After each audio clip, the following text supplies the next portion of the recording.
बहुत बहुत स्वागत है आपका IBC 24 के खास बुलेटिन सिटीलाइट में और मैं हूं आपके साथ सृष्टि पांडे। तो इस वक्त की बड़ी खबर दिल्ली से है, जो कि जहां लोकसभा चुनाव के लिए कांग्रेस ने अपनी लिस्ट जारी कर दी है। MP के 3 सीटों के लिए उम्मीदवार घोषित कर दिए गए हैं। लोकसभा चुनाव के लिए कांग्रेस ने अपनी आखिरी लिस्ट जारी कर दी है, जहां पे MP के 3 सीटों के लिए उम्मीदवार घोषित कर दिए गए हैं। गुना से राव यादवेंद्र सिंह, दमोह से तरवर सिंह को प्रत्याशी बनाया गया है। वहीं विदिशा से प्रताप भानु शर्मा को प्रत्याशी बनाया गया है।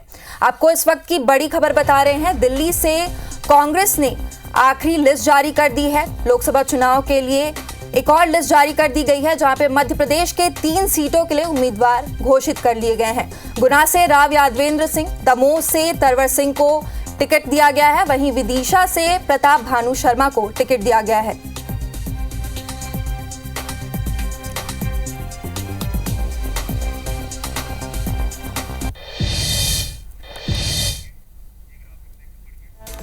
कांग्रेस से आपको बता दें, कांग्रेस में गुना ने राव यादवेंद्र सिंह को टिकट दिया है। वहीं दमोह से तरवर सिंह लोधी को टिकट दिया गया है और विदिशा से प्रताप भानु शर्मा को कांग्रेस ने उम्मीदवार घोषित किया है। मध्य प्रदेश के 3 सीटों के लिए कांग्रेस ने उम्मीदवार घोषित कर दिए गए हैं। गुना से राव यादवेंद्र सिंह को टिकट दिया गया है। वहीं पे बीजेपी से ज्योतिरादित्य सिंधिया उनके खिलाफ इस मैदान में रहेंगे। वहीं दमोह से तरवर सिंह लोधी को राहुल लोधी के, वहीं विदिशा में शिवराज सिंह चौहान के खिलाफ प्रताप भानु शर्मा मैदान में रहेंगे।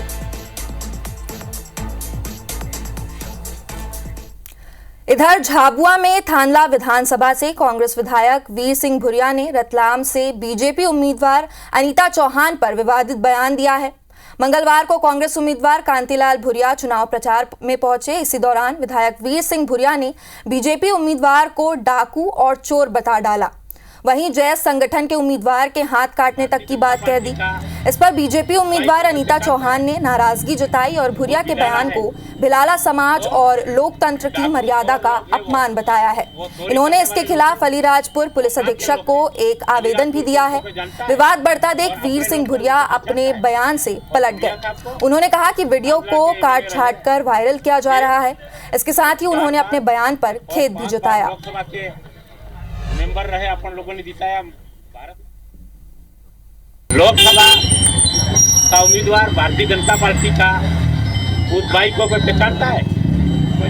वो बिलाला है, वो डाकू चोर लोग है, वो चोरी करने वाले लोग है। वो ये प्रण कर लो और अपनी विधानसभा एक तरफा वो मावी ने वोट काट लिए थे और कैसा कोई देश वाली बात करे उसके हाथ काट दो और उसके ऐसी खेती कर दो। पता चला कि जैसे कोई वीडियो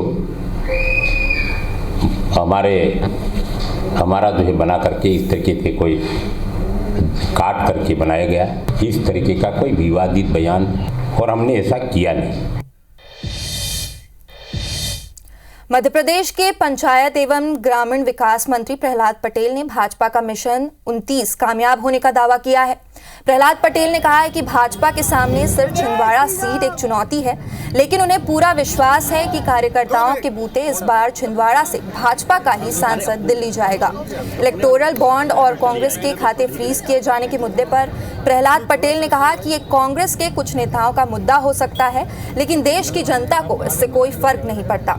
वहीं मंडी सीट से भाजपा प्रत्याशी बनाई गई फिल्म अभिनेत्री कंगना रनौत पर कांग्रेस प्रवक्ता सुप्रिया श्रीनेत के विवादित बयान पर मंत्री प्रहलाद पटेल ने कहा कि कांग्रेस की ऐसी ही अमर्यादित बयानबाजियां उसे डुबा रही है। कांग्रेस के अधोपतन का कारण उनकी अमर्यादित भाषा ही है। कार्यकर्ता और उसका कॉर्डर सिद्धांत के आधार पर चलता है। हम देश और समाज के लिए काम करने वाले लोग हैं। अगर और संख्या और ताकत बढ़ती है तो हम खुश हैं। इधर सागर से विधायक भूपेंद्र सिंह का एक बयान सोशल मीडिया में जमकर वायरल हो रहा है, जिसमें वे बीजेपी कार्यकर्ताओं को मंच से संबोधित करते हुए उन्हें कांग्रेस से बीजेपी में आ रहे नेताओं से चिंतित न होने की बात कर रहे हैं। वीडियो में भूपेंद्र सिंह गृह मंत्री अमित शाह का एक संस्मरण सुनते हुए बीजेपी कार्यकर्ताओं से कहते हुए सुनाई और दिखाई दे रहे हैं। विधायक भूपेंद्र सिंह ने बताया कि एक बैठक में बीजेपी कार्यकर्ताओं की भविष्य की चिंता करते हुए अमित शाह ने कहा था कि यहां बैठे लोगों में से वे कार्यकर्ता हाथ ऊपर उठाएं जो 15 वर्षों से बीजेपी में हैं। कार्यकर्ताओं के हाथ उठाने पर अमित शाह ने उनसे सवाल किया कि इन 15 वर्षों में आपको क्या मिला, तो कार्यकर्ताओं ने कहा कि कुछ नहीं मिला। तब अमित शाह बोले कि जब 15 वर्षों में पार्टी का काम करते हुए आपको कुछ नहीं मिला, तो ये 15 दिन पहले बीजेपी में आए कांग्रेसियों को क्या मिल पाएगा, ये आप समझ सकते हैं। ऐसे लोग हाथ उठाओ जिनको पार्टी में 15 साल काम करते हुए, तो बहुत से लोगों ने हाथ उठा दिए पार्टी में 15 साल काम करते हो गए थे। तो बोले तुम्हें 15 साल में क्या मिला? तो उन्होंने कहा कुछ नहीं मिला। तो बोले जब तुम्हें 15 साल में नहीं मिला, जिनको आए 15 दिन हुए उनको क्या मिल जाएगा? लोकसभा चुनाव के लिए सरगुजा से कांग्रेस ने शशि सिंह को प्रत्याशी बनाया है। प्रत्याशी बनाए जाने के बाद शशि सिंह पहली बार अंबिकापुर पहुंची, जहां उन्होंने कार्यकर्ताओं से मुलाकात की। इस दौरान उन्होंने कहा कि चिंतामणि उनके लिए कोई चुनौती नहीं है। कांग्रेस हर मुद्दों को लेकर जनता के बीच जाएगी और लोकसभा चुनाव में कांग्रेस की बड़ी जीत होगी।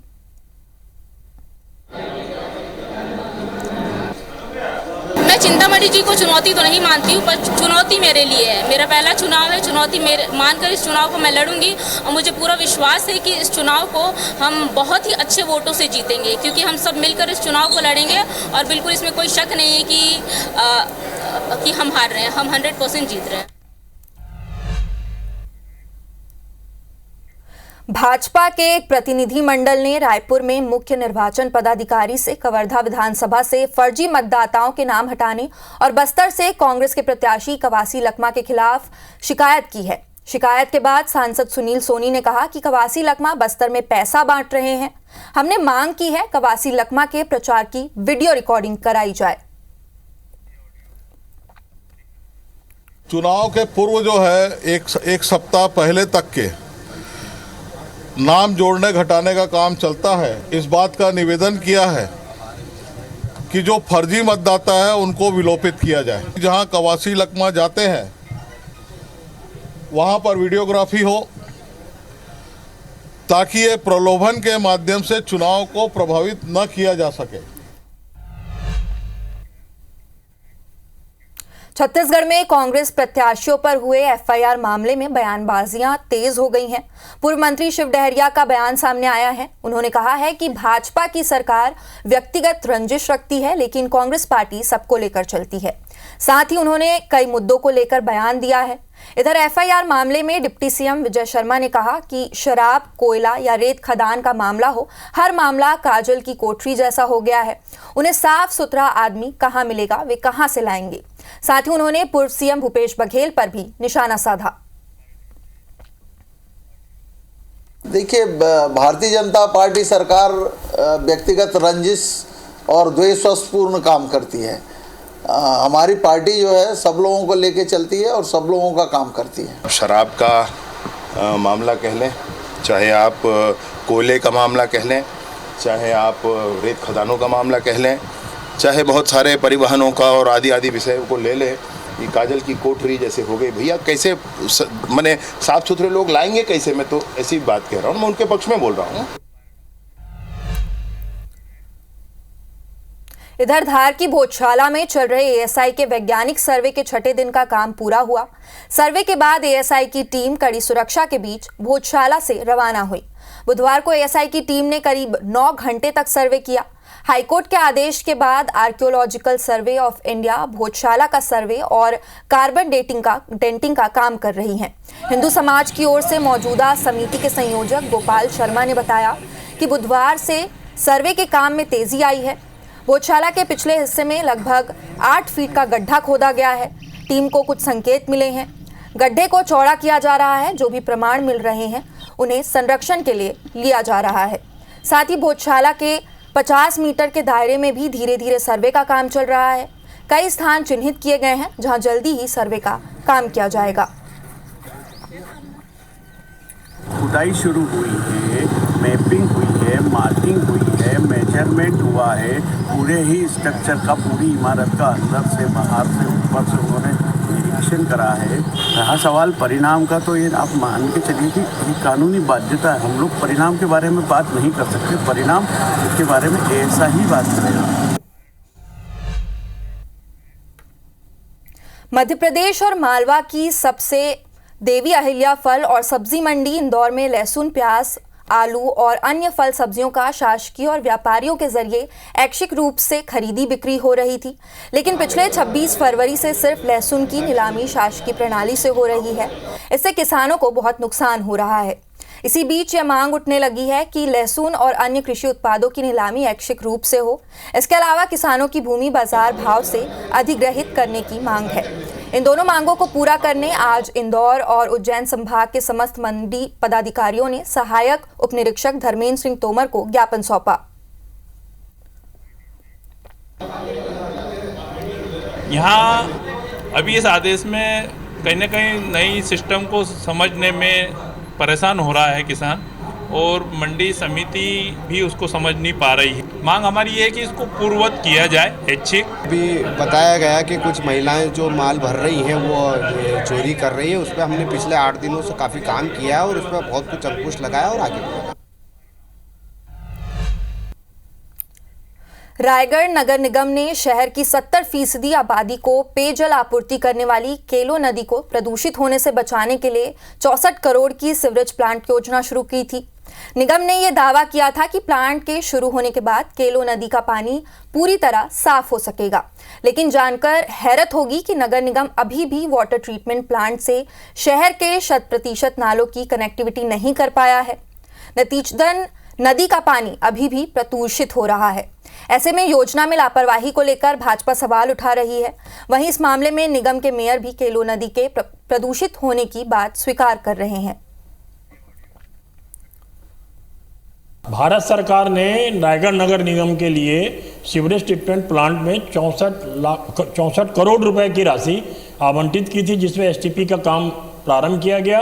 आज भी हम देख रहे हैं कि विभिन्न नालों का पानी नदी में प्रभावित हो रहा है। वेस्टेज वाटर के को व्यवस्था को सुनिश्चित करने का काम भी नगर निगम ने नहीं किया है। नए सिरे से कार्य करा रहे हैं ताकि आने वाला बारिश में पानी का समस्या ना हो। इसी को देखते हुए सभी जनप्रतिनिधि का सुझाव मिला, उस पर उचित कार्रवाई करते हुए नगर निगम की कमिश्नर और कर्मचारी लोग काम कर रहे हैं।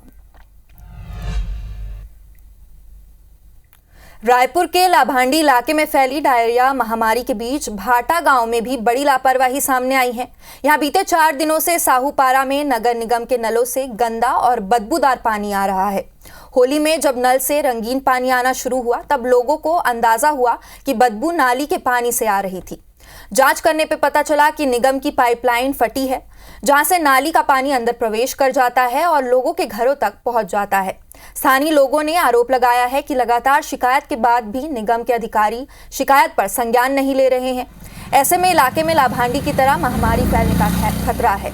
वहीं इस मामले में नगर निगम आयुक्त ने समस्या का तत्काल निदान करने की बात कही है।